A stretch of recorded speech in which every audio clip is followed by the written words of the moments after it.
النهارده بقى انا هاخدكم في جوله كده، انما ايه، دينجرس خالص. هنعرفكم اكتر طرق خطره في العالم، خطره قوي. يلا استعدوا بقى واربطوا الاحزمه، وممنوع التدخين يا سادي، ونبدا على بركه الله. اول طريق معانا طريق برايفت السريع بمدينه نبال، والسريع دي اسم مش صفه، خلي بالكم يعني. والطريق ده بقى ايه يا معلم؟ 174 كيلو، ده طوله مش وزنه، علشان بحس ما حدش يقول ان احنا واخد بالك طبعا. وانت ماشي في الطريق ده يقابلك شويه معالم سياحيه كده، انما ايه، حدوته. طب قشطه. امال فين الخطوره؟ لا ما تستعجلش يا اخويا، وخد نايبك صبر. خد، اصبر بقى. ما فيش حلاوه من غير نهار. اللي مامته راضيه عليه ويعدي في الطريق مره دي ما يحبش يرجع فيه تاني ابدا. ليه؟ ما عمره مش بعزجه. ازاي؟ هقول لك يا فندم. لو الشجاعه جابتك ونزلت وقفت على طرف الجبل اللي قدام حضرتك في الصوره دي، ايوه ده، هتلاقي تحت منك عادل ايه؟ بحر. البحر ده بقى فيه ايه؟ سامع حد بيقول لي سمك؟ ايوه صح، برافو عليك. بس فيه كمان عربيات. ايوه والله عربيات، يعني ممكن تنزل سنارتك كده تطلع بعربيه من كتر العربيات اللي بتقع في امه.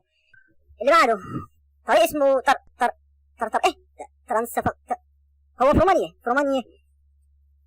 ايه الاسامي العجيبه دي يا اخويا؟ بصوا انا هكتب لكم الاسم، واللي يعرف يقراه يبقى يقابلني. الطريق ده زي ما انتم شايفين يا حضرات، عامل زي 50 حنش كده ومرمين في قلب الجبل. في حته كده اسمها كرباتيان خرابي على الاسامي دي، معرفش جوه هناك. والطريق ده خطر ليه بقى؟ شايفين حضراتكم المنحدرات والملفات اللي فيه دي قد ايه؟ يعني الواد بتاع فيلم طوكيو دريفت ياكل هنا احلى لقمه عيش. هو الواد التاني ده اللي اسمه الكوري الجنوبي ده اسمه هان. ايوه هان. الطريق اللي بعده الطريق رقم 1 في افغانستان. على فكره رقم 1 ده مش في القايمه، احسن تقول ان احنا غلطنا في العدد يعني. لا ده اسمه كده. يا سلام، شوفوا سهوله الاسامي يا اولاد. مش تقول لي رومانيا. الطريق ده طوله حوالي 2200 كيلو وسط الصحراء ومتسلفت وحلو اهو قدام حضرتك كده زي ما انت شايف في الصوره. طب ما حلو اهو، ما فين الخطوره؟ اقول لك. في مدينه كده اسمها كابول، ومدينه ثانيه اسمها جلال اباد. حد فيكم كان يسمع عن الاسامي دي؟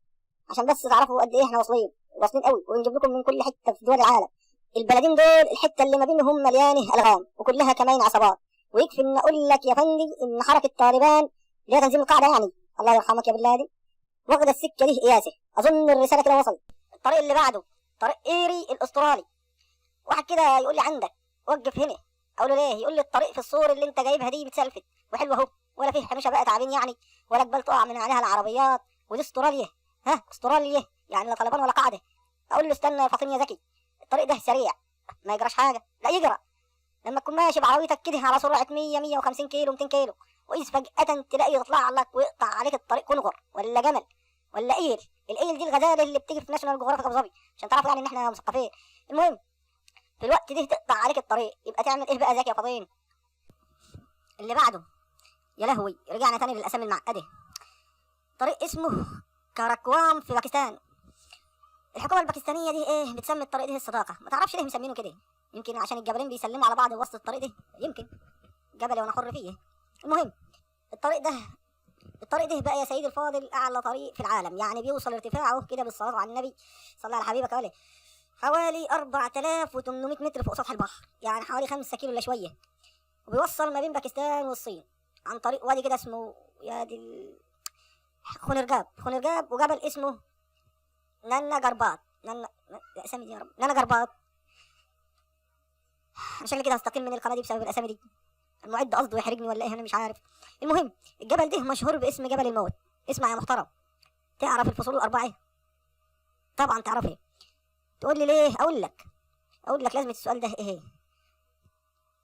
الفصول الاربعه بتلعب الحكشه هناك.